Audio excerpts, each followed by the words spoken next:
Es un placer otra vez dar un taller relacionado con la mala praxis médica. Y bueno, la idea ya es comenzar, así no perdemos tiempo. Y bueno, empezamos entonces.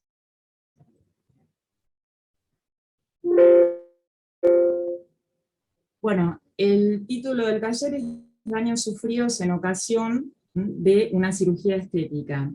La jurisprudencia que vamos a abordar es la más reciente, la que luego de leer y de examinar varios fallos, es la más reciente que pude obtener. Porque en la cirugía estética sí hubo un cambio de paradigma. Como en otros talleres vimos el cambio de paradigma, habíamos visto que desde el juramento hipocrático, que perduró durante 25 siglos, se pasó de un paternalismo a la autonomía, a la libertad del paciente y el derecho a la autodeterminación, por ejemplo, si uno desea denegar que se le haga una transfusión de sangre. Antes la opinión del enfermo no importaba. Pero también vamos a ver que en la cirugía estética también hubo un cambio de paradigma, además del que ya vimos en los otros talleres. Bueno, en principio vemos que en un artículo del diario dice Argentina entre los 10 países del mundo en los cuales se realizan más operaciones estéticas. Si bien el artículo es de hace 2 años, pero dice volvió al top 10 tras 5 años y ocupa el 7º lugar en nuestro país. Hay turismo médico y auge de procedimientos no invasivos. De hecho, yo trabajo en un juzgado y hubo varias personas extranjeras, hubo juicios de mala praxis de personas extranjeras de extranjeros que venían al país a realizarse este tipo de cirugías estéticas, y dentro de ellas el aumento de mamas es la cirugía más popular. Ahora bien, este comentario del diario que yo expongo es para mostrarles a ustedes el cambio de paradigma.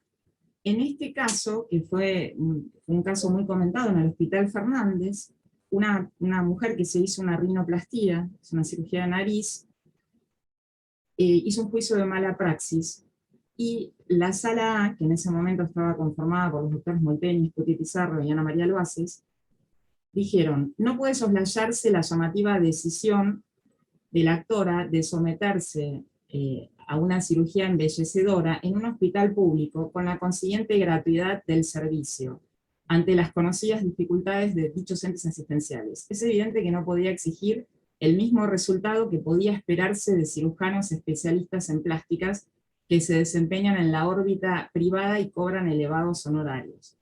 O sea, esto no pasó hace mucho, esto pasó ocurrió en el año 2004, y la demanda se rechazó con sustento en que si uno se atiende en un hospital público no puede pretender el mismo resultado que en la órbita privada. Llama la atención, pero no fue hace mucho, porque siempre la cirugía estética ahora vamos a ver cómo fue cambiando el paradigma. Esto me hace recordar al caso del Fiat Sebel, que cuando se rompió un componente del auto, una de las salas en el foro comercial expresó que, bueno, ¿qué puede pretender el actor si compra un auto barato?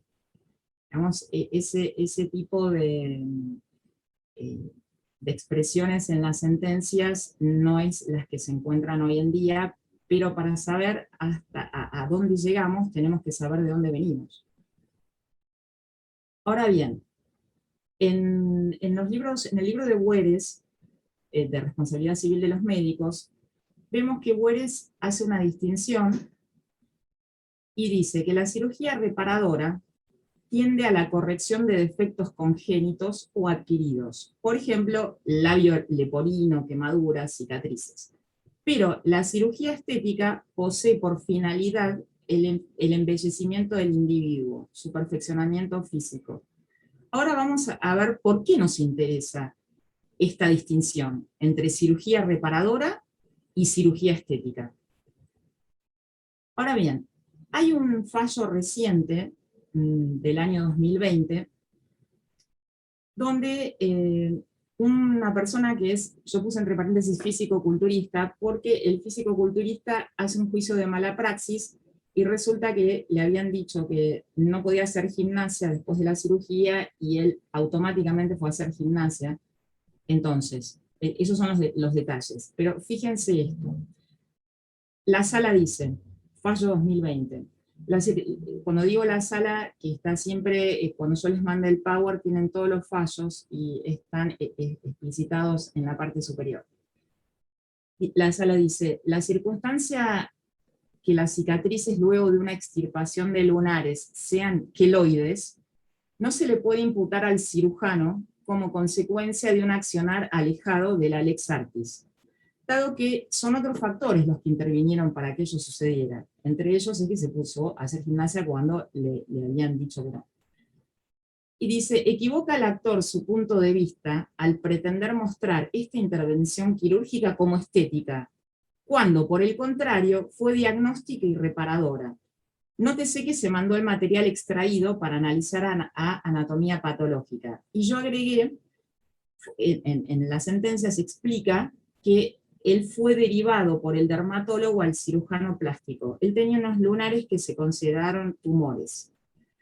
Ahora, cuando él alegó que era una cirugía estética, y a veces, si uno lee los fallos, a veces está controvertido si es una cirugía estética o reparadora. Porque en la cirugía estética, por sobre todas las cosas, lo vamos a ver ahora más adelante, se exige un deber mayor. La jurisprudencia es mucho más severa que en otro tipo de cirugías. Digamos, es severa, pero la cirugía estética, como estamos hablando de una persona sana, todavía es mucho más severa. Entonces, siempre que se entabla o se incoa una demanda, vamos a ver que la mayoría de los casos el actor siempre alega que la cirugía es estética y los demandados a la inversa. Ahora, también lo vamos a ver ahora más adelante, pero un comentario con el tema de la cicatrización queloide que es tan discutida. En este aspecto yo coincido con el juez de cámara Picasso, Sebastián Picasso, que dice que el médico no puede asegurar un resultado y no puede asegurar que no exista este tipo de cicatrización. Lo que él dice es que el médico cumpliría su deber con la información, ya con el consentimiento informado, que quede asentado de que el médico no puede asegurar, digamos que podría haber una cicatrización que no esté prevista, que una cicatrización queloide que no sería lo normal. En este caso, como el físico-culturista tenía unos lunares grandes y fue derivado por un dermatólogo, entonces la mala praxis la basó, dice, bueno, ahora yo tengo una cicatrización queloide. Pero fíjense lo que dice la Cámara, no se le puede imputar al cirujano como consecuencia de un accionar alejado de la lex artis el conocimiento, las técnicas que tiene que tener el médico, dado que son otros factores los que intervinieron. O sea, si él hizo gimnasia cuando le estaba vedado, eso pudo haber influido. A pesar de que este cirujano que lo operó al físico-culturista era un cirujano plástico. Pero en este caso se consideró que era una cirugía reparadora. De hecho, dice la Cámara, lo mandaron a analizar, lo mandaron a anatomía patológica. Entonces, lo que quiero mostrar es que no siempre está claro cuándo es estética y cuándo no lo es, cuándo es reparadora. Esa distinción que veíamos que había hecho Weiss. Por otro lado, también me parece importante señalar que en algunos libros van a encontrar que, ahora vamos a ver si es una obligación de medios o resultados, que, por ejemplo, un análisis de sangre, o la extirpación de un quiste sebáceo, o la extirpación de un lunar, generalmente en los libros está consignado como ejemplo de una obligación de resultado. Pero vamos a ver un fallo que me parece que es muy razonable, que de antemano no se puede establecer si es una obligación de medios o de resultados. Generalmente es de medios, aunque en un principio se la consideraba de resultado. Porque vean que yo leo en un libro. El ejemplo es la extirpación de un lunar, y acá traigo un caso donde no se dice que es una obligación de resultado y era una extirpación de un lunar, por más de que fuera considerado un tumor. Es decir, que es muy casuístico, hay que ver el caso y no haría generalizaciones porque además es una falacia generalizar. Esto es un pantallazo, después vamos a analizar los fallos en profundidad. Por ejemplo, el médico que llevó a cabo, fallo 2019, también salas de Capital Federal, Cámara Nacional de lo Civil.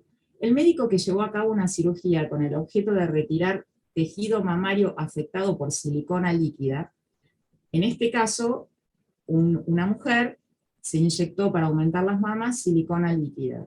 Como tuvo problemas, fue a ver un cirujano y lo que tenía que hacer el cirujano es retirar tejido mamario afectado por esta silicona líquida.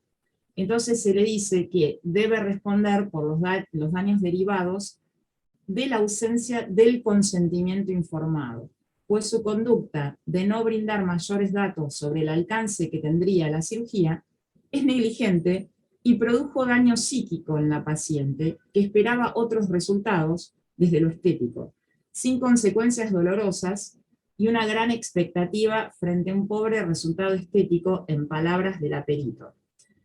Es decir, lo que vemos también es que quizás la cirugía, el médico no haya sido negligente, pero sin embargo se lo condena por mala praxis porque en el consentimiento informado, que tiene que ser adecuado, pormenorizado, de manera que la paciente entienda, en el consentimiento informado no le explicó que quizás los resultados no iban a ser buenos, o sea, iba a retirar este tejido, pero a lo mejor es muy probable que haya quedado de la misma manera, nada más que le retiró el tejido. Y la paciente, la actora, tenía otras ilusiones, pero la sala dice, bueno, esto fue un pobre resultado estético, en palabras del perito. Entonces, y coteja, los jueces cotejan el consentimiento informado, y lo que ven es que no se le explicó. Porque a lo mejor si se le decía que el resultado estético era pobre, quizás no se operaba, o se operaba para retirar el tejido mamario afectado, pero no con la expectativa de mejorar su aspecto físico. Entonces, es posible que se condene a un médico aunque la cirugía esté bien hecha, porque omitió informar. También lo vamos a ver en otros fallos.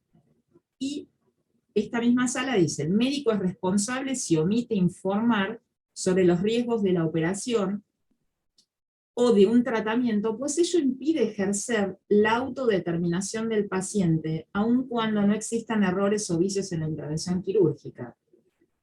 Porque la defensa del médico es, yo no fui negligente. No fue negligente en la cirugía, pero sí en el consentimiento informado. Es decir, que si ustedes asesoran a los balenos, el consentimiento informado, como dice la ley 26.529, ahora vamos a hablar del artículo 12, a partir del artículo 12, el consentimiento informado tiene que formar parte de la historia clínica. Y no es un documento administrativo, la historia clínica es importante que no se omita ningún dato.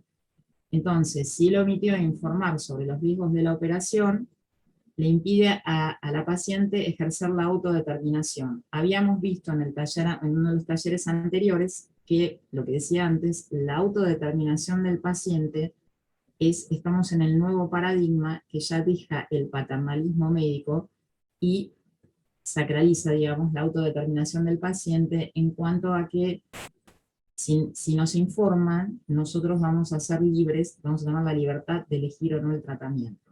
No en uno de los talleres, pero en un congreso de familia que se hizo recientemente, yo hablé de anticoncepción fallida, las famosas acciones de wrongful birth y wrongful pregnancy. En mi caso hablé de wrongful pregnancy, cuando una mujer se somete a la ligadura de trompas de falopio pero el médico omitió informarle que el procedimiento no era infalible, entonces se lo condenó, aunque la operación había sido realizada con éxito. Pero al no avisarle que la técnica no era infalible, la paciente quedó embarazada una vez más, y por eso se lo condenó al médico. Entonces, si nosotros aconsejamos al galeno, tiene que estar bien explicado en el consentimiento informado, no tiene que ser un formulario en blanco, como pasa en algunos expedientes que he visto, y tiene que estar glosado, incorporado en la historia clínica, que también puede estar informatizada, como lo dice la ley 26529.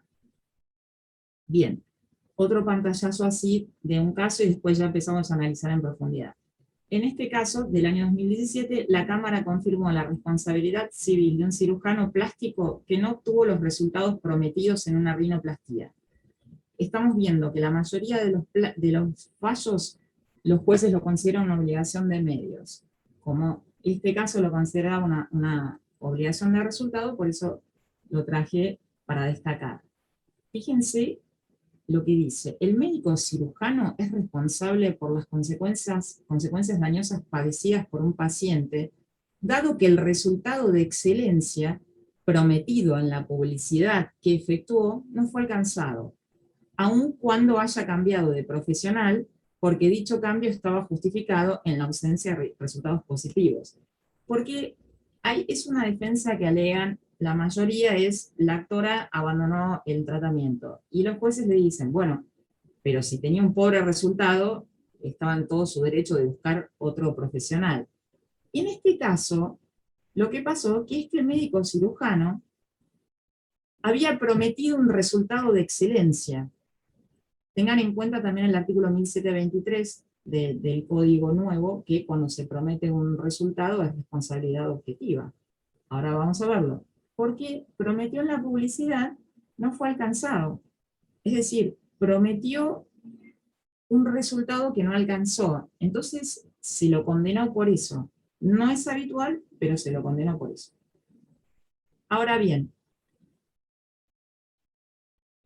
en este caso, en el libro de Bueres, para los que le interesa en la historia, el libro de Bueres cita en un principio en la India, cuando como castigo se le cortaba la nariz a las personas, entonces los alfareros instrumentaban una especie de nariz, digamos, porque el castigo era para que la persona se sintiera fea.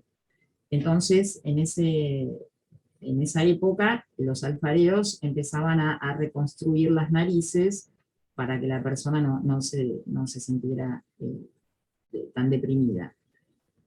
Se dice que esas fueron las primeras prácticas de cirugía plástica en la antigüedad.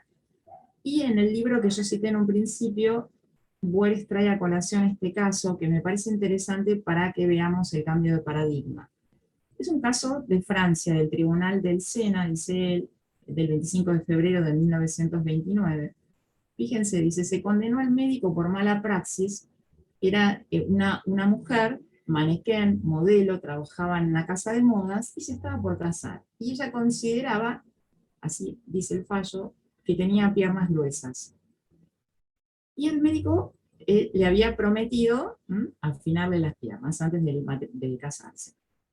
Ahora fíjense el fallo. El mero hecho de realizar una intervención quirúrgica no curativa sobre un miembro sano con el pretexto de subsanar un defecto estético comprometía la responsabilidad del cirujano. Es decir, la cirugía estética digamos, no estaba muy bien vista porque dice, esta es una cirugía no curativa. Y el solo hecho de afectar, de intervenir un miembro sano con el pretexto de subsanar un defecto estético, eso solo ya compromete la responsabilidad del cirujano, porque no tendría que haber intervenido un miembro sano.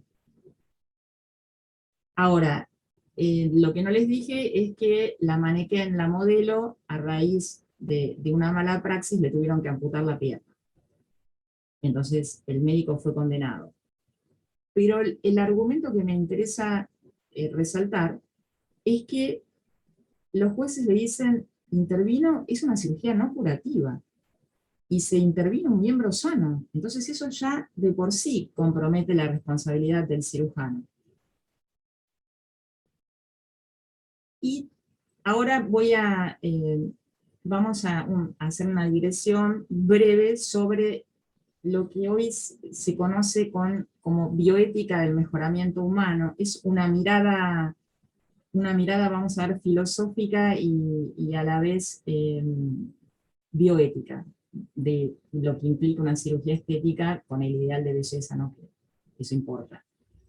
Y Anne Branscombe habla de, digamos, estamos viviendo una era que habíamos dicho en los otros talleres, llamada la sociedad del riesgo por Ulrich Beck, la sociedad de la transparencia por Byung-Chul Han, porque estamos todos expuestos en las redes, entonces las paredes parecen de cristal, la sociedad de cansancio también por este mismo autor, la sociedad de las redes. Edgar Morin habla de la era de la ubicuidad, quiere decir que estamos con las redes, estamos todos en todos lados, y fíjense, Anne Branscombe habla de net citizen. Net es red, citizen ciudadano, es el ciudadano de la red, que es un navegante feliz, pero socialmente cada vez más aislado, ¿sí? Y sin capacidad de crítica. Es decir, esto lo traigo a colación porque el nuevo paradigma también está asociado con las nuevas tecnologías. Y la mirada bioética, yo ahí les dejé el artículo de José Mainetti, la bioética del mejoramiento humano, me pareció interesante la mirada, este tipo de mirada. Dice que la cirugía estética es pigmaliónica, ahora lo vamos a explicar, porque tiene al arte o a la creación estética como meta. Es narcisista, porque el sujeto se identifica o no se identifica con la propia imagen corporal, y él habla de un individualismo exacerbado, lo cual me recuerda al legado de la posmodernidad. Se habla del legado de la posmodernidad, que se habla de ciencia y estética sin ética. Se habla de un relativismo moral, una ética de mínimos, una hipertrofia del presentismo, del legado de la posmodernidad, y el narcisismo se relaciona con este individualismo exacerbado. Y también dice Mainetti, la cirugía estética es noquista, ahora vamos a explicar por qué, porque conlleva el poder y el prestigio social. Ahora lo vamos a ver. ¿Por qué dice que es pigmaliónica la cirugía estética? Porque habla de una medicina del deseo, ¿no? El deseo de cambiar nuestro cuerpo. Entonces, él dice que muchas veces se altera el sentido de la realidad. Recordemos que Pigmalión era un joven, un escultor que se enamora, no conseguía la mujer de sus sueños, se enamora esculpe una mujer, la mujer de sus sueños, y se enamora de la escultura. Por eso se altera el sentido de la realidad. En el caso de Pigmalión, con la ayuda de Afrodita, esta escultura se vuelve real y se transforma en Galatea. Pero, digamos, Pigmalión Mainetti lo asocia con la medicina del deseo, cuando uno altera el sentido de la realidad. ¿Por qué lo asocia con Narciso? Porque Narciso era el bello adolescente que sucumbe a la contemplación de su propia imagen, porque lo relaciona con la cultura del cuerpo. Recordemos que Narciso se mira en un estanque y estaba tan absorto por la contemplación, al contemplar su belleza, que cae en las aguas y se ahoga. ¿Y por qué lo relaciona con Nock? Bueno, Nock es un libro de Jules Romain, que lo escribió en el año 1923, donde la medicina se transforma en un producto y el médico en su vendedor. Para los que les interese la literatura, es un libro de la Academia Francesa, la tesis central de Nock, dice Mainetti, se resume en el epígrafe: los sanos son enfermos que se ignoran, que hoy sería reformulado: sano es un sujeto insuficientemente explorado. Porque, ¿qué hace Nock? Es un médico joven que va a reemplazar en un pueblo a un médico que se va de viaje, y medicaliza todo el pueblo con la ayuda de un profesor y de un hotelero. Entonces están todos sometidos a estudios médicos porque, como dice Mainetti, sano es un sujeto insuficientemente explorado. Por eso Mainetti, desde la mirada bioética, relaciona la cirugía estética con Pigmalión, con Narciso y con No. O sea, cuando la medicina se transforma en un producto médico y el médico en su vendedor. Bien. Ahora, hay un artículo publicado en el año 2019 que me pareció interesante, ahora que se instala el tema de la perspectiva de género. Liliana Urrutia dice, en cirugías voluntarias o de embellecimiento, los estereotipos de belleza tóxicos impuestos socialmente, por ejemplo las Barbies ultradelgadas, dice, afectan la estructura biopsicosocial de estas mujeres. Y aún, en el caso de que se haya informado adecuadamente a la paciente, el consentimiento, dado que no es plenamente libre, puesto que se encuentra viciado de vulnerabilidad o debilidad. ¿Por qué traigo este comentario? Porque si bien no estoy de acuerdo, pero pienso que es muy interesante el punto de vista de Urrutia, porque ella lo que va a decir es que cuando una mujer tiene este ideal de belleza, de Narciso, de Pigmalión, su consentimiento no es libre. Entonces, ¿qué propone Urrutia? El día que demos los talleres presenciales, vamos a dialogar sobre esto, es interesante el debate. Urrutia dice que el médico, el cirujano plástico, además debería requerir un consentimiento, en el consentimiento informado, debería requerir un informe de un psicólogo para ver si la voluntad prestada por la mujer es libre, si ha prestado el consentimiento plenamente libre. Bueno, esto no lo exige la ley, pero siempre hay que prestar atención a lo que plantea la doctrina, porque está hablando de un consentimiento que estaría viciado, lo cual también lo relaciono con Fernando Gina, que da unos talleres súper interesantes sobre neurociencias, cuando él dice que si hay una manipulación del sesgo cognitivo, el acto jurídico no sería realizado con libertad, intención y discernimiento. O sea, también lo relaciono con ese tema, y él propone que exista que se incorpore un factor objetivo más. Recordemos que los factores subjetivos, la culpa y el dolo, están contemplados en el código y definidos, pero los factores objetivos no, con lo cual eso queda abierto. Pero fíjense cómo vamos relacionando, porque el derecho es un sistema y no son compartimentos estancos, y la idea es relacionar todo como sistema. Pero me pareció muy interesante este punto de vista, porque Urrutia habla de un consentimiento viciado porque es una persona vulnerable o débil, esas personas que quizás tengan una adicción a la cirugía y el médico la siga operando. Y, perdón, fíjense, esto también me pareció interesante. Cecilia Israel, que es senior en el área de marketing de DAB en Argentina, arriba tienen, siempre que yo cito algo, tienen la fuente en el Power arriba, es un trabajo que se hizo en una facultad.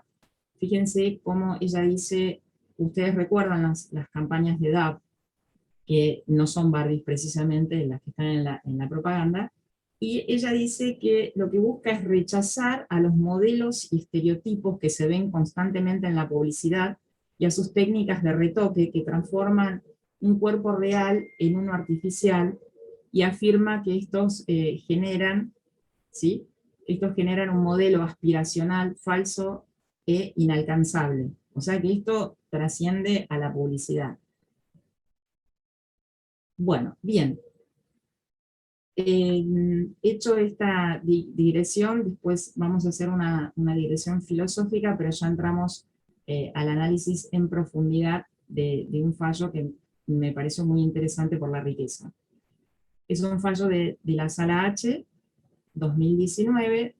Una mujer se somete a un implante de pantorrillas con el objetivo de agregar masa y definición a los músculos de la parte inferior de las piernas, con la intención de mejorar su apariencia estética. Tuvo 2 entrevistas con el demandado. Lo que está entre comillas es cuando se relata la actora que tuvo 2 entrevistas con el demandado y en ambas el galeno aseguró un resultado exitoso. Agregó que el médico le explicó que a los 3 o 4 días iba a poder reincorporarse a su rutina laboral y que solo debía mantener las piernas fajadas y en alto. Por esta razón, la actora solicita una licencia en su trabajo. Fíjense lo que el médico le informó, ¿no? Esto es nada más para que vean este tipo de cirugías estéticas de pantorrilla, es como sería antes, no es del juicio, sino es para que vean después de la cirugía, como se insertan unas prótesis, la pantorrilla queda con una mejor definición. Y el dibujo del músculo y de la prótesis sería así para que nosotros entendamos gráficamente de lo que estamos hablando. Ahora, última digresión filosófica que me pareció interesante. Este filósofo coreano, Byung-Chul Han, él habla de la salvación de lo bello. Él es surcoreano y enseña en la Facultad de Arte de Berlín. Y Byung-Chul Han, hablando de la estética, dice que en nuestra sociedad actual lo pulido, lo pulcro, lo liso e impecable es la seña de identidad de la época nuestra. Y los ejemplos que da es la depilación definitiva, los smartphones que son lisos al tacto, y trae como ejemplo el arte de Jeff Koons, que no ofrece nada para interpretar, porque activa el imperativo táctil. Jeff Koons dice, mi arte, dicho por el propio Jeff Koons, frente a mi arte lo único que se puede decir es wow, nada más, es solamente es más bien táctil, son todas superficies pulidas. Y lo que dice Byung-Chul Han es, con cita de Gadamer, es que el arte debería interpelar, a cuestionarnos, entonces se me ocurre el cuadro Guernica, y que a nivel estético no nos interpela a cuestionarnos este tipo de arte. Pero bueno, esta mirada, para quien le interese profundizar en la filosofía de lo estético, porque él habla de la salvación de lo bello, y bueno, va a hacer unas propuestas, pero me pareció muy interesante. Bueno, en los fallos, lo primero que vamos a ver cuando se analizan este tipo de casos, la mayoría se rige por el Código Civil, porque se llama aplicación de la ley en el tiempo. Y lo que tienen que tener en cuenta son 2 artículos. El artículo 3 del Código Civil, hoy derogado, y el artículo 7. Pero en definitiva, salvo pequeñas diferencias, en realidad tratan lo mismo. Resulta de aplicación al caso, dice en este fallo que estamos analizando de las pantorrillas, lo dispuesto en la normativa contenida en el artículo 3 del Código Civil hoy derogado, por aplicación de lo dispuesto en el artículo 7 del Código Civil y Comercial de la Nación, actualmente vigente, sin perjuicio de señalar que a idéntica solución se arribaría, aplicando al caso las normas pertinentes de este último cuerpo legal. Lo que está diciendo la Cámara en este caso es, yo voy a aplicar el Código Civil, pero si tuviera que aplicar el Código nuevo, ya sabemos que hace 6 años que está vigente, pero digamos Código nuevo, para llamarlo así, más breve, que sea más breve, dice, pero en ese caso llegaría al mismo resultado. Entonces, lo primero que vamos a ver es la ley en el tiempo. Tenemos que tener en cuenta el artículo 3 y el artículo 7. Generalmente, todos estos casos fallados recientemente, la cirugía se llevó a cabo con anterioridad a la vigencia del Código, del año 2015, por eso se aplica el Código Civil. Sin perjuicio de que nosotros igual vamos a ir viendo el código nuevo, las mismas normas pero con el código nuevo.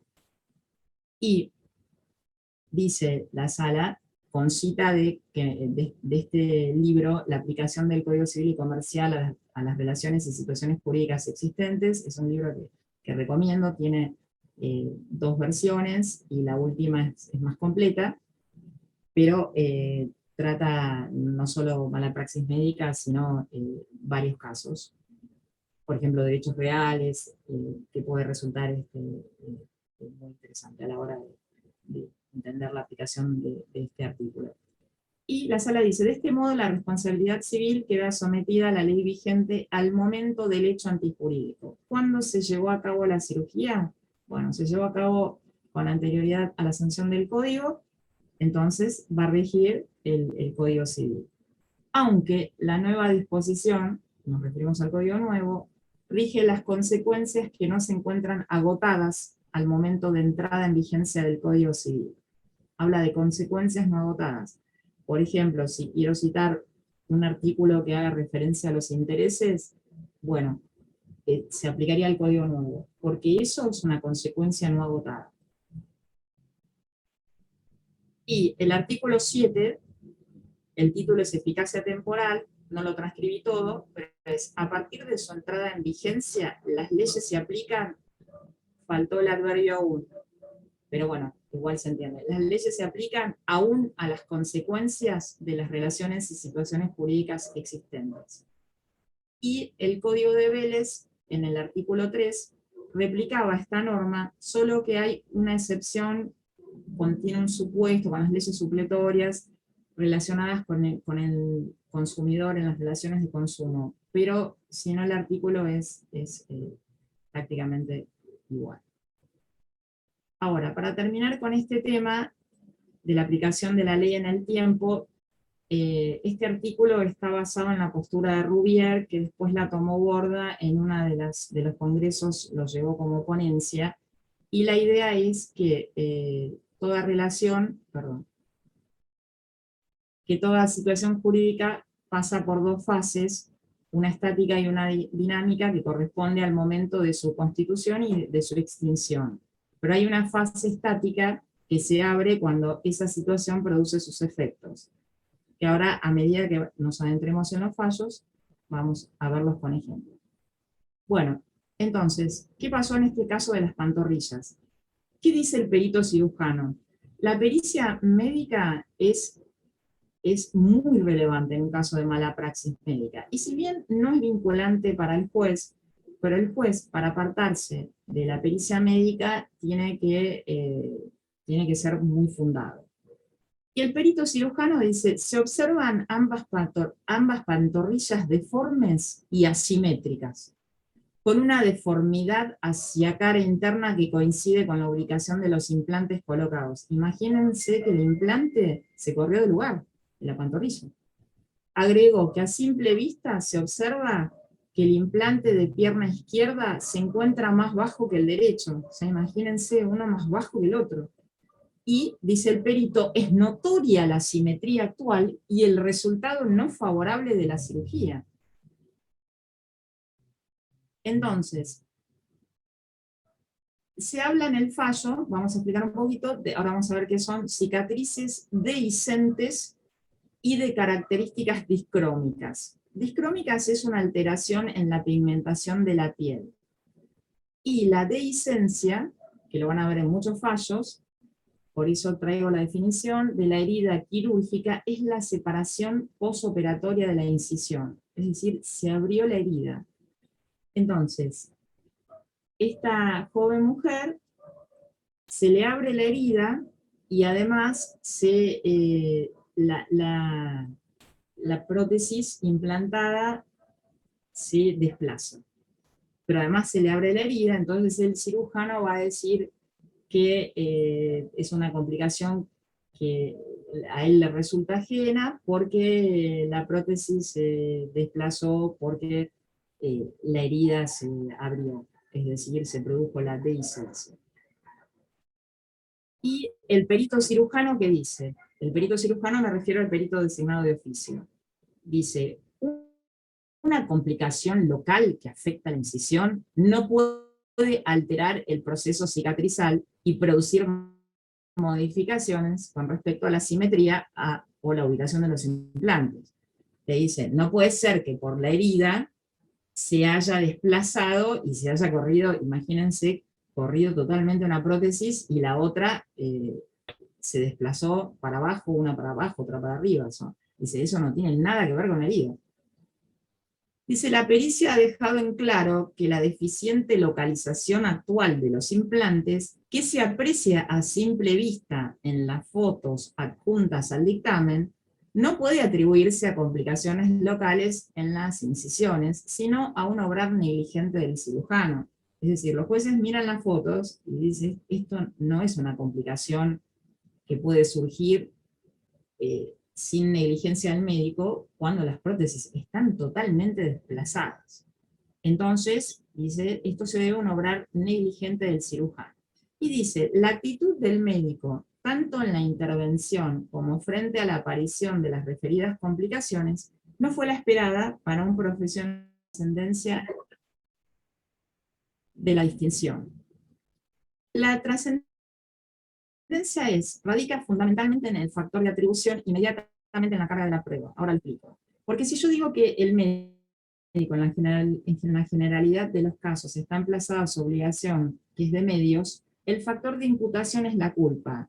¿Y quién tiene que probar la culpa? El acreedor, el que inicia el juicio, la actora, la afectada por la supuesta o la presunta mala praxis, porque es una obligación de medios. ¿Sí? En cambio, vamos a ver qué pasa si es la obligación de resultado. Y en este caso, ¿cómo juzga el juez la culpa profesional? ¿Cómo hace?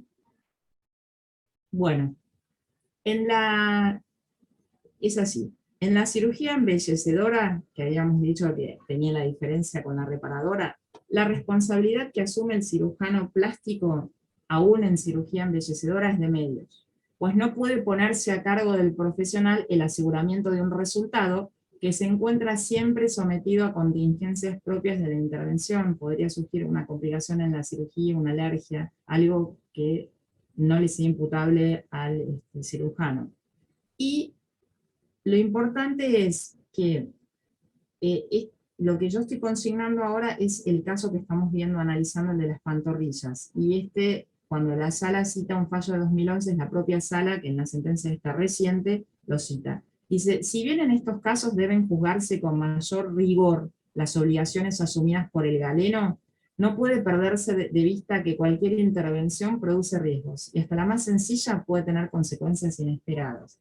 Entonces, recapitulando, habíamos dicho que siempre en las obligaciones de medios, los que son la mayoría de la jurisprudencia y la doctrina que es partidaria por la obligación de medios, dice que cualquier intervención produce riesgos, entonces hasta la más sencilla puede tener consecuencias inesperadas, si es que no se debe una mala praxis, por supuesto. Entonces, cuando hablamos de una cirugía embellecedora, como ya dijimos al principio, fíjense, los jueces son más rigurosos. Dice, en estos casos deben juzgarse con mayor rigor. Dice con mayor rigor, otros hablan de mayor severidad. Por eso siempre tratan de que sea una cirugía reparadora y no estética, porque el rigor y la severidad en la estética es mucho mayor. Y además, en algunos fallos vi que, por ejemplo, en algunos seguros oponen una excepción diciendo que ellos cubren mala praxis en cirugías estéticas reparadoras, pero no embellecedoras. Si bien no es lo que más leí, pero sí vi una excepción de ese tipo, ¿sí? De falta de legitimación pasiva. Por supuesto, en ese caso se había planteado la divergencia si era una cirugía estética reparadora, en ese caso la cubría el seguro, y si no lo era, no la cubría. Entonces vemos que no es menor la distinción. Pero lo cual es lógico también que la jurisprudencia sea severa, porque como vimos, es un miembro sano el que se va a someter a cirugía. Entonces la idea es que el que se opera para mejorar su calidad de vida y no para empeorar. Ahora bien, también es muy interesante la opinión de Fernando Sagarna, un civilista muy prestigioso. Él dice, con relación a la cirugía plástica, que pareciera ser que la cirugía, miren cómo dice, pareciera ser que la cirugía estética embellecedora asegura al paciente su resultado, en principio. Pero después dice, pero lo que esta cirugía asegura no es que el paciente no va a sufrir riesgo alguno durante la intervención, eso es imposible. O sea que el ALIA existe siempre. Las posibilidades del fracaso no son ajenas a este tipo de acto quirúrgico, por más que se trate de narcisismo. ¿Ven que usa la palabra narcisismo? A lo sumo, dice Fernando Sagarna, lo que el cirujano plástico aseguraría es que el paciente quedará de tal o cual forma, pero no puede asegurar el resultado en sí de la intervención. Porque cuando nosotros vemos en la jurisprudencia que se habla de obligación de resultado, se cita Alterini, se cita Bustamante Alsina, se cita Trigo Represas. Y en un principio, Agüeres, que en el libro de responsabilidad que citamos antes, de 2010, en un principio desliza que se trataría de una obligación de resultado, pero siempre que nosotros citemos estos autores, también veamos si en un futuro cercano no cambió de opinión, porque en el caso que ahora lo vamos a ver, que yo traje, se cita a López Mesa cuando dice que es una obligación de resultado, pero en uno de los libros de responsabilidad médica de López Mesa dice eso, pero además le agrega algo que ahora vamos a ver. Es decir, si nosotros vamos a citar doctrina, nos deberíamos asegurar que el mismo doctrinario no haya cambiado de opinión o haya morigerado su postura, como pasó, por ejemplo, con Thomas Pombo, que en un principio afirmaba que la faceta de la responsabilidad civil, la faceta preventiva, en realidad, salvo la tutela inhibitoria, no era una función de la responsabilidad civil. Incluso en la UBA, yo le pregunté personalmente y me dijo de ninguna manera en una conferencia, pero con el tiempo él morigeró su postura. Y si bien obviamente no acepta la faceta punitiva de la responsabilidad civil, pero sí la preventiva. Con esto quiero decir que si citamos, asegurémonos que no haya cambiado de opinión o que haciendo otro estudio de la cuestión tenga una opinión diferente. Porque yo sí encontré un agregado que había hecho López Mesa a la cita de la Cámara. Entonces,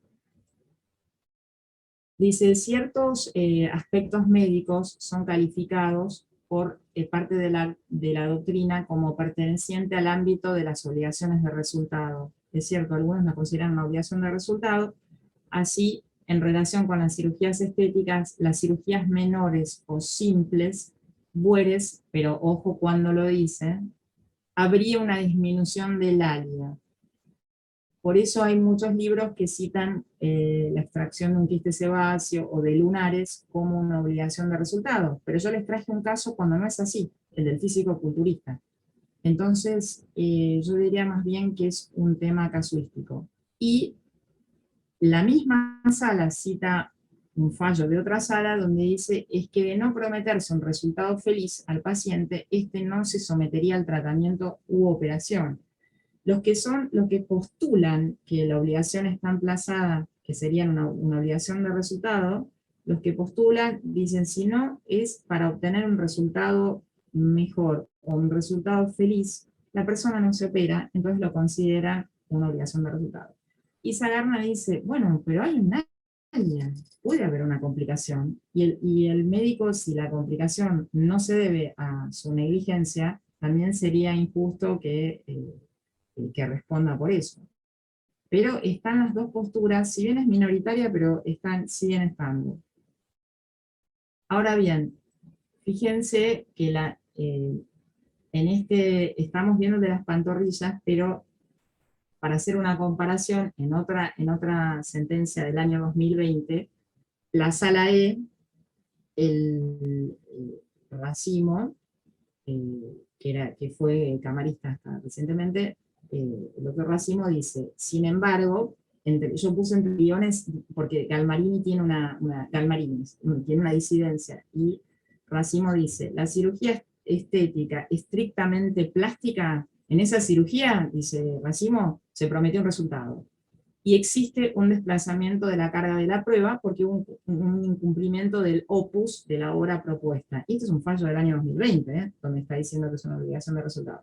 Ahora, en la obligación de resultado, como actor, uno prueba que no obtuvo el resultado querido y el médico responde. En la obligación de medios, nosotros tenemos que probar la culpa del médico, por eso es trascendental la diferencia. Y fíjense que la sala, en este caso de la pantorrilla, cita la operación de López Mesa. Y López Mesa dice, quien se somete a este tipo de intervenciones no es un enfermo ni un paciente en sentido propio, sino que es un cliente. O sea, López Mesa va más allá. Dice, no es un paciente, es un cliente que concurre a un profesional en busca de un resultado determinado.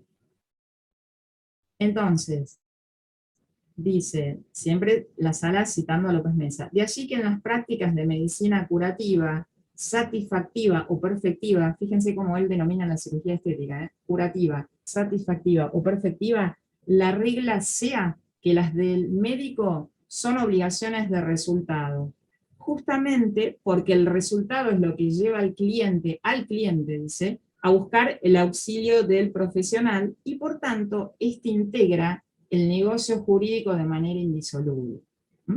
La sala va citando diferentes opiniones. Entonces, en resumen, para López Mesa, no se trata de un acto médico, es un acto estético o perfectivo y engendra una obligación de resultado. Este es el matiz que no estaba en el fallo, pero me parece que viene al caso destacarlo, o al menos de medios agravada. Esto lo plasmó en un libro que él escribió de la responsabilidad civil médica en el año 2016. Es decir, yo busqué la opinión de López Mesa y ven que dice obligación de resultado o al menos de medios agravada. O sea, que recuerden que la obligación de medios y de resultado, cuando habla de la prestación de un servicio, está incorporada en el artículo 774, en 3 incisos, que uno de ellos es bastante criticado, pero bueno, en ese artículo se resaltó esta diferencia de obligación de medios y de resultado, que era una sistematización, si bien no lo hizo René de Meaux en el derecho francés, lo sistematizó. Y también fue polémica, pero bueno, está resaltada en ese artículo. No con estas palabras, pero en la definición lo es. Y vemos que, bueno, dice obligación de resultado o al menos de medios agravada. Es decir, que si nosotros vemos una opinión, una jurisprudencia, bueno, habría que buscar si el autor o el jurista no morigeró su opinión. Ahora bien, también la Cámara cita a Jalil. ¿Y qué dice Jalil?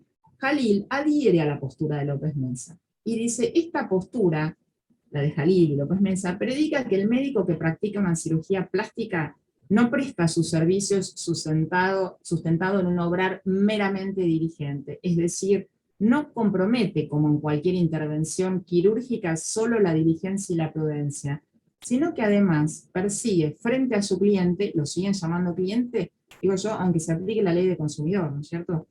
Porque también en algunos casos se aplica la ley de consumidor, pero bueno, lo llama cliente un resultado al cual se ha obligado. La obligación asumida reviste el carácter de obligación de resultado, siendo su consecuencia la inversión de la carga de la prueba. Fíjense que esto no es menor, ¿sí? Que diga la inversión de la carga de la prueba y la objetivación del factor de atribución.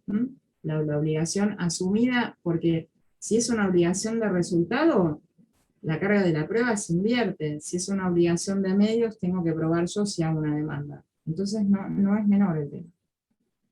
Y dice, como corolario de lo expuesto, pesará sobre el galeno, dice Jalil, porque es una obligación de resultado para él, la carga de probar la interrupción de la relación causal. Sabemos que los presupuestos de la responsabilidad civil es la antijuricidad, la relación de causalidad, el factor de atribución y el daño que debe ser cierto y no conjetural. Entonces, esta fractura del nexo causal, dice Jalil, la tiene que probar el alieno, porque si a mí me prometió que yo iba a quedar mejor y no quedé mejor, y bueno, tiene que probar él.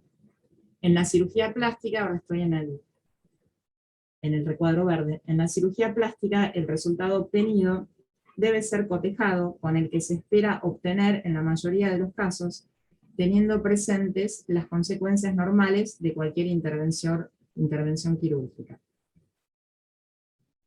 Y dice, si el resultado se ajusta a estos parámetros, no es aplicable el régimen de responsabilidad. En caso contrario, sí.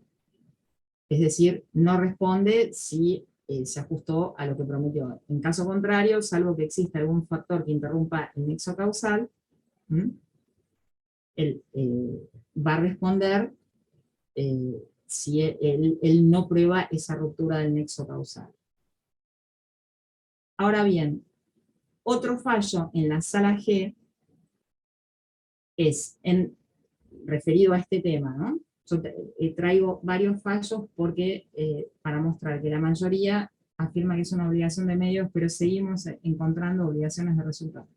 En este caso es el doctor Polo Olivera, el camarista, dice, en relación con las cirugías estéticas coincido con lo sostenido por el anterior sentenciante, o sea, con el juez de primera instancia, en cuanto no es posible categorizar esta especialidad quirúrgica dentro del rango de una obligación de resultado, sin perjuicio de la mayor diligencia que es dable esperar de la intervención de un profesional avesado en el arte médico que se trata.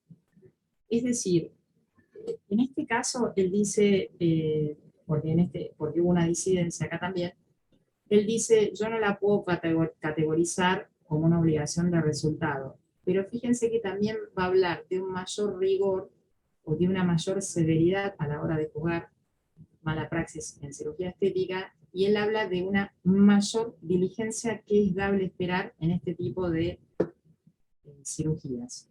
Son todos sinónimos, pero la conclusión es que este tipo de cirugías, la jurisprudencia, los jueces evalúan la mala praxis con extremo rigor, con severidad y, como dice Polo Olivera, con mayor diligencia. Ahora bien, la prueba en la culpa médica, brevemente repasemos, esto lo habíamos visto en los talleres anteriores. La prueba en la culpa médica es, para reiterarles que cómo hace el juez para apreciar, bueno, el juez para apreciar la culpa profesional tiene que realizar un juicio comparativo. Primero, por eso se dice que es concreto y abstracto. Primero confronta el comportamiento efectivamente obrado. O sea, por ejemplo, miro la pantorrilla y veo que las prótesis están desplazadas. Si ustedes son jueces, bueno, van a mirar eso. Confronto eso que estoy viendo con la conducta que en iguales circunstancias hubiese adoptado un profesional prudente y diligente de la categoría o clase en la que quepa encuadrar al deudor en el caso concreto. Es decir, tengo que imaginarme un tipo abstracto, pero de un cirujano plástico, no de un cirujano general. Entonces, digo, un cirujano prudente y diligente obtendría este resultado con prótesis desplazadas. Ese es el juicio comparativo que tiene que hacer el juez cuando analizamos el 512 y el 1724, que es la culpa. Este tipo de juicio comparativo. Y también tengan en cuenta que es importante este artículo, el 1735, que originó Ríos de Tinta y tan discutido que estaba la teoría de las cargas probatorias dinámicas, porque el juez tiene, no obstante, dice el 1735, el juez puede distribuir la carga de la prueba. O sea, más allá de que sea de obligación de medios o de resultado, es importante lo de la teoría de las cargas probatorias dinámicas. El juez puede distribuir la carga de la prueba o de haber actuado con la diligencia debida, ponderando cuál de las partes se halla en mejor situación para aportarla. Si el juez lo considera pertinente durante el proceso, debe comunicar a las partes que aplicará este criterio, de modo de permitir a los litigantes ofrecer y producir los elementos de convicción que hagan a su defensa. Este artículo estuvo muy discutido porque se llegó a aplicar la teoría de las cargas probatorias dinámicas, pero no estaba receptado en el código. Creo que es el Código Procesal de La Pampa, que ahora lo tiene receptado, pero el tema es que la doctrina consideraba que se violaba la defensa en juicio, porque si el juez distribuye la carga de la prueba, pues probablemente uno contesta la demanda con una determinada estrategia y después el juez indica lo contrario. Ahora bien, lo que se aconseja es, si el juez va a distribuir, lo ideal sería en la audiencia 360, en la audiencia preliminar, y después otorgar un plazo. ¿Por qué? Porque la pregunta es si la teoría de las cargas probatorias dinámicas, si esto significa una inversión de la carga de la prueba. Y no. Según Edgardo Saux, esta norma generó, según él, generó el veto presidencial del proyecto de 1998. Y López Mesa dice que esta teoría de las cargas probatorias dinámicas en el derecho español se denomina principio de facilidad.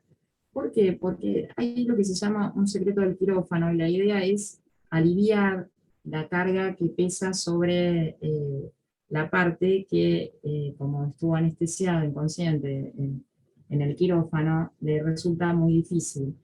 Entonces, para alivianar la carga de la prueba, existen los principios recipsa loquitur, las presunciones hominis y la teoría de las cargas probatorias dinámicas. Pero vamos a ver qué significa esto. Lo cual no quiere decir, no significa una inversión de la carga de la prueba. Es decir, la tora no tiene que probar nada, no significa una inversión de la carga de la prueba. ¿Qué supone?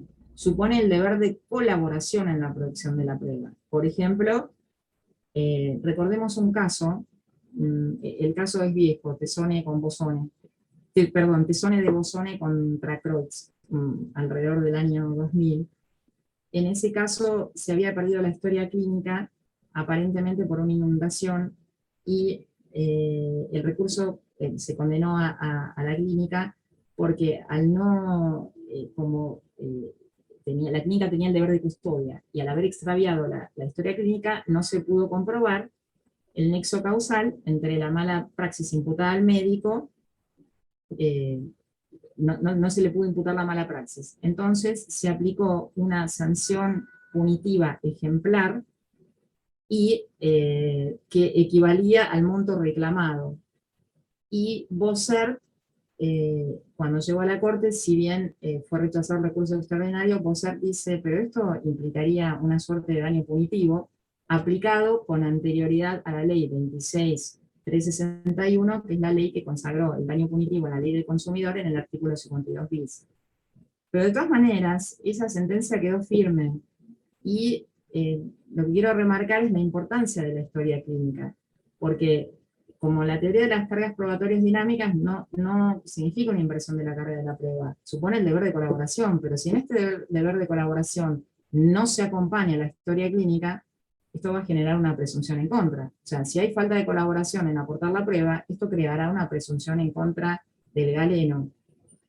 Es discutible el caso donde se le aplicó una sanción ejemplar, digamos, sin que estuviera legislado, y más allá de la discusión si se aplica o no la ley del consumidor, como las teorías modernas ahora lo postulan.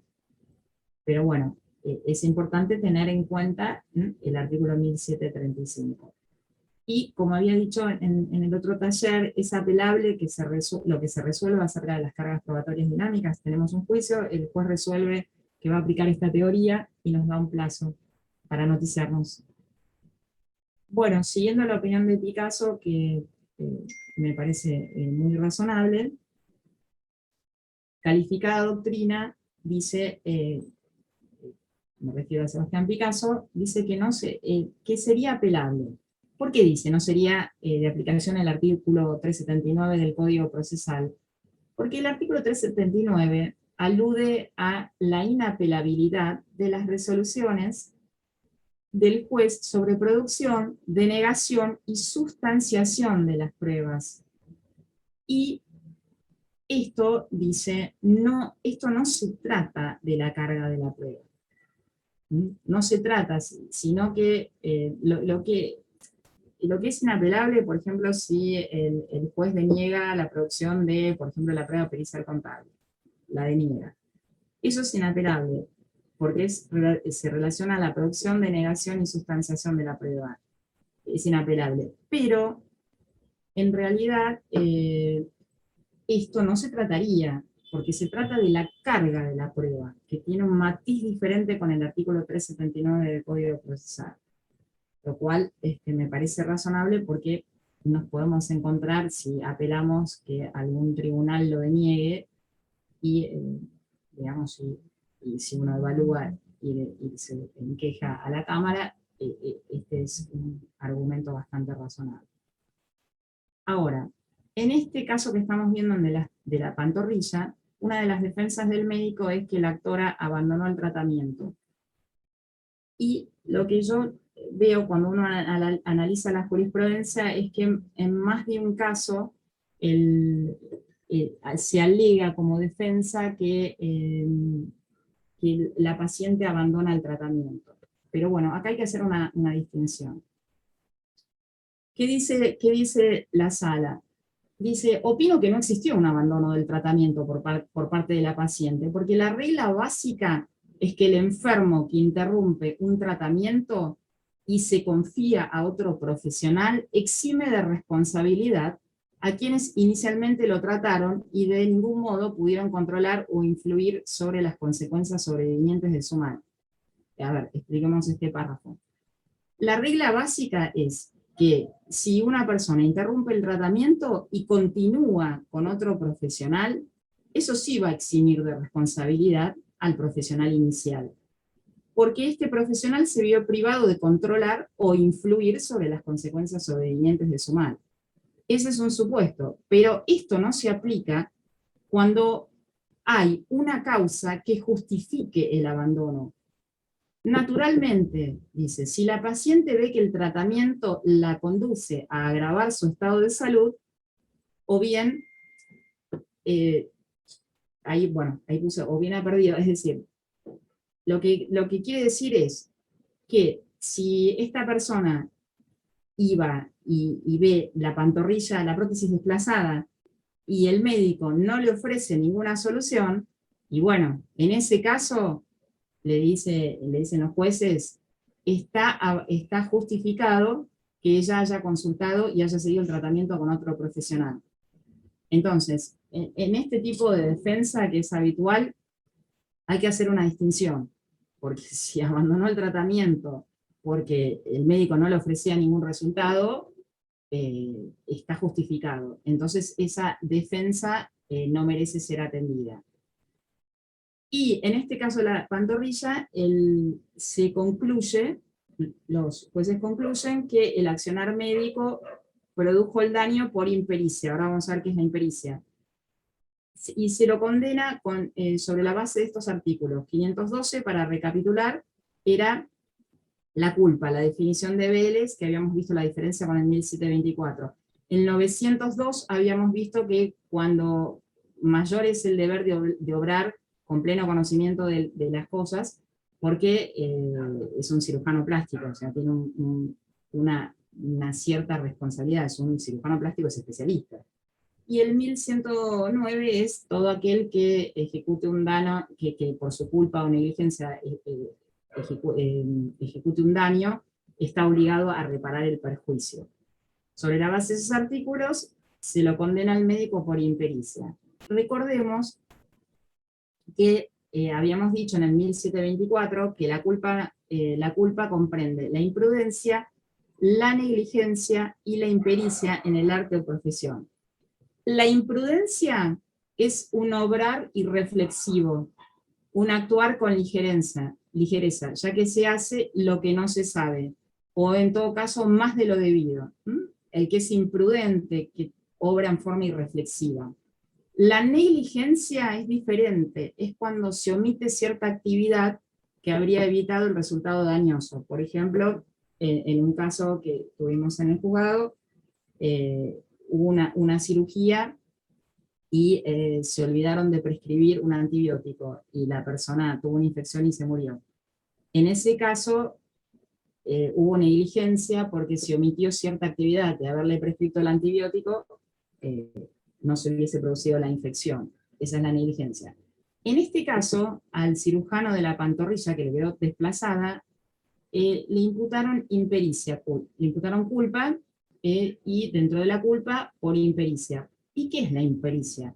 Es el fruto del desconocimiento de las reglas y métodos propios de cada profesión, que constituyen la lex artis, que debe guiar la conducta de los profesionales. Evidentemente, la técnica que aplicó no era la adecuada, porque quedaron todas las prótesis desplazadas, una arriba, otra abajo, y en forma totalmente asimétrica. Por eso se lo condenó por impericia. Ahora, ahora empezamos con otro caso, pero fíjense esto de la sala, que resume, básicamente resume la postura de la sala H.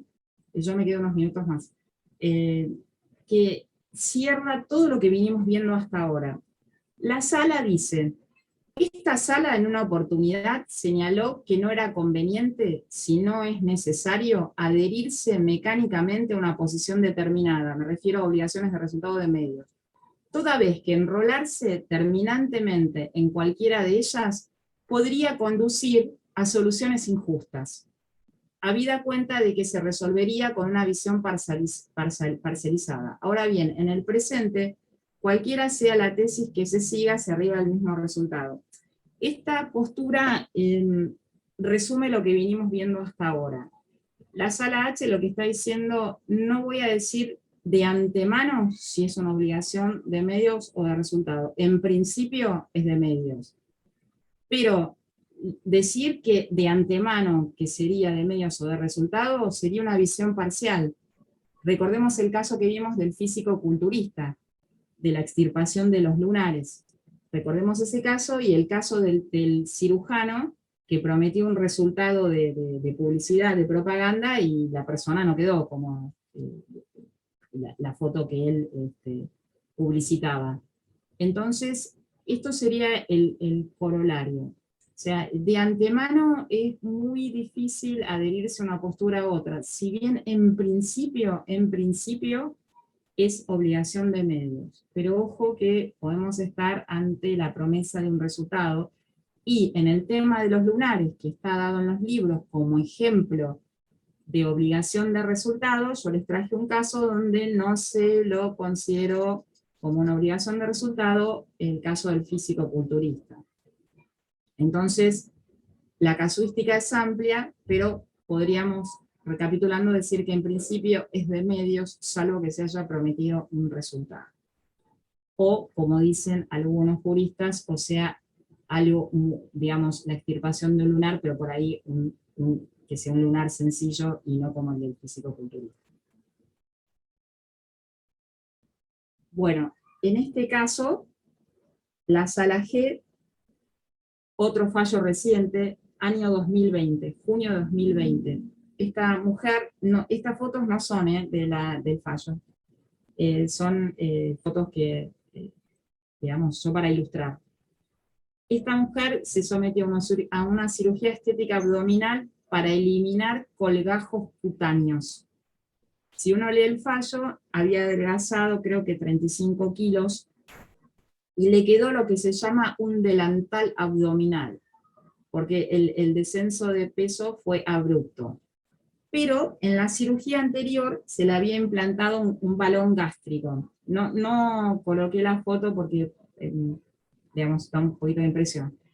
El balón gástrico es como un globo que se coloca en el estómago, y evidentemente produce sensación de saciedad. Pero esta cirugía, a esta pobre mujer le complicó el tema del balón. Entonces, En este caso, el experto especificó que la actora se internó nuevamente 19 días después de la operación abdominal por sepsis de partes blandas.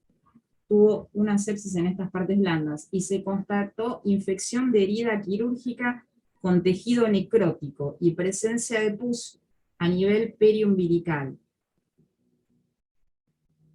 Y en esta intervención comenzó a las 23 horas y terminó a la madrugada del día siguiente. Se le tuvo que extraer este balón gástrico. O sea, fíjense que la infección le llegó hasta el estómago. Le tuvieron que extraer el balón gástrico y se realizó un drenaje, no importa los términos, de colección purulenta de colgajo. Con resección quiere decir que se le tuvo que extraer el tejido necrótico umbilical, y bueno, se efectuó una serie de procedimientos de acuerdo al parte quirúrgico que luce a Fojas en una intervención que duró 3 horas. Luego de ello fue internada en terapia intensiva, recibió tratamiento antibiótico endovenoso y afortunadamente por vía oral hasta que fue externada. En este caso el perito fue concluyente. La incisión, o sea la herida quirúrgica, no aparece efectuada correctamente para la realización de la extracción del colgajo cutáneo, siendo efectuado por arriba de la línea de la cintura que aparece recomendada. Esto es para que vayamos pensando si hubo impericia, negligencia, es decir, donde tenía que hacer la incisión el médico no era la línea recomendada, porque la línea recomendada era otra, y esto se lo hizo por arriba de la línea de la cintura, o sea, se fue más para arriba. Y entonces el perito fue concluyente, dice, fue eliminado el ombligo, o sea, la mujer se quedó sin ombligo. Y no explicó el médico si esto es una situación normal en una operación como esta, aunque luce, dicen los jueces, una respuesta negativa, a fuerza de apreciar la técnica en que esta operación es generalmente realizada, que cuenta no solo con una explicación en el dictamen, sino con las ilustraciones que explican el proceder en cada uno de los pasos. Dice, además, el ombligo fue reemplazado por una cicatriz vertical que puede verse en las fotografías. Y el perito dice, fue prematura la extracción de los drenajes colectores realizadas a las 24 horas, cuando debió ser efectuado entre los 5 y 7 días. Le sacaron el drenaje a las 24 horas y ahí se infectó la herida. Pero acá, en este mismo fallo, ¿cuándo responden los sanatorios y las clínicas? Bueno, ellos tienen la obligación de prestar asistencia médica, y esto después hay otra postura, pero la obligación, responden porque hay una obligación tácita de seguridad, porque estamos hablando del Código Civil, de carácter general o accesoria, para preservar a las personas de los contratantes contra daños que puedan originarse en la ejecución del contrato. Y esto está basado en el principio de buena fe, en el artículo 1198, que ya sabemos que está receptado en el Código Nuevo en el título preliminar. Antes estaba, regulado en ese artículo. Y este artículo, que es importante, que también lo vimos en los otros talleres, pero es fundamental, porque Vélez, más allá de la obligación de hacer y de otros artículos más, no tenía regulado la profesión liberal. El artículo 1768 justamente lo regula. La profesión liberal sabemos que es la que tiene un título universitario, que es onerosa, que tiene una colegiación, no tiene unas notas características, las profesiones liberales. Y dice, la actividad del profesional liberal está sujeta a las reglas de las obligaciones de hacer. Ahí tenemos una primera distinción. Y la responsabilidad es subjetiva, excepto que se haya comprometido un resultado concreto, que es lo que venimos viendo hasta ahora. Este primer párrafo ahora lo vamos a escindir, porque cuando la obligación de hacer se preste con cosas, la responsabilidad no está comprendida en la sección séptima, que es la responsabilidad por riesgo, excepto que causen un daño derivado de su vicio, bisturí eléctrico, ahora lo vamos a explicar. La actividad del profesional liberal no está comprendida en la responsabilidad por actividades riesgosas. Ahora, esto lo dijimos en el taller anterior, pero me gustaría agregar lo siguiente. Hace poco se presentó un libro del hoy juez Carlos Calvo Costa, de responsabilidad médica, donde en la presentación habló Fernando Sagarna, Sebastián Picasso cuenta que en el proyecto de Pizarro, de la reforma del Código Civil, se había propuesto esta segunda parte de agregarle un párrafo que dijera que esta segunda parte, que es cuando la obligación de hacer se preste con cosas, que solamente se refiera a los médicos.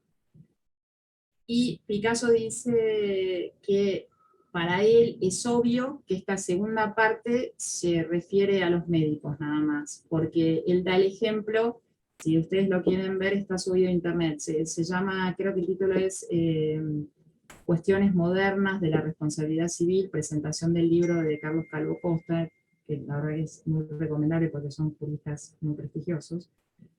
Y él dice que esto es evidente porque da el ejemplo de un constructor que dinamita una casa y produce un daño.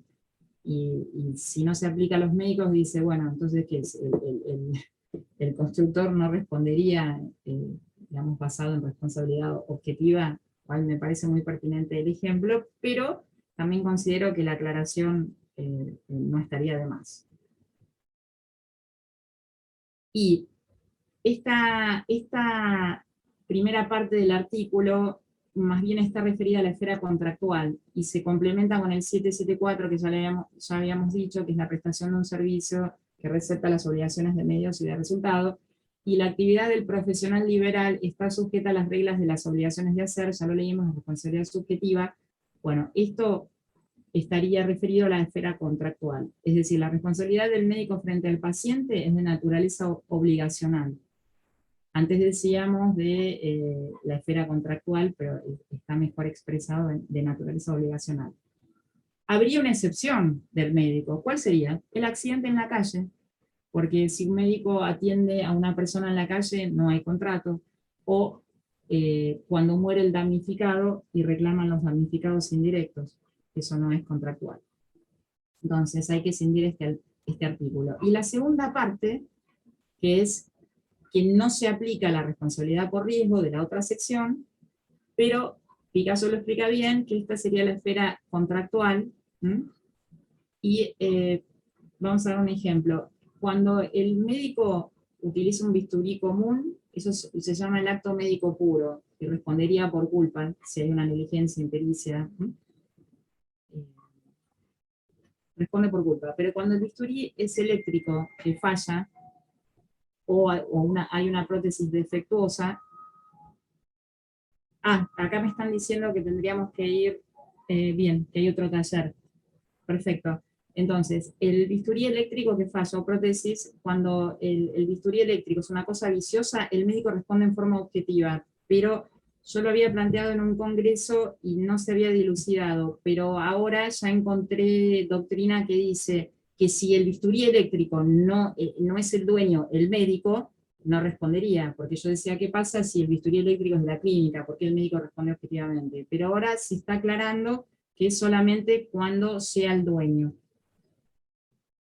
Así que, bueno, como tenemos que concluir porque hay otro taller, sí, gracias por los mensajes. Si en breves minutos, si desean hacer alguna pregunta, yo traté de darles lo que más pude. Si las quieren hacer por el chat, a ver, vamos a, bueno, esto seguía. Samantha. Sí, acá estoy, profe, ¿cómo estás? Perfecto. Perdón que te interrumpí, pasa que hay otro taller ahora para que no se cruzan y más de uno está poniendo en el chat que se tienen que ir al otro taller, así no se pierden de nada. Tienen razón. Perfecto, sí. Bueno, lo que podríamos hacer es hacer una segunda parte, ¿sí? Como están proponiendo, y lo que yo les ofrecería es que vayan anotando las preguntas para una segunda parte. Perfecto. También nos están pidiendo el Power. Si ustedes Sí, nos lo envían nosotros a graduados y nosotros se los reenviamos a todos por mail. sí, sí, sí, sí, perfecto. ¿Cómo no? Sí, sí, sí. A veces yo copio las preguntas, las hubiera. Bien. Bueno, sí, sí, sí, no hay problema en una segunda parte. Bueno, Perfecto. muchísimas gracias, profe, y a todos por participar. Bueno, gracias Samantha por tu organización que es impecable y a Elisa Romano que tanto esfuerzo hace siempre para el éxito de los talleres. Muy buena la organización de nuestra facultad. Excelente. Bueno, Muchas perfecto. gracias. Que tengan unas buenas tardes todos.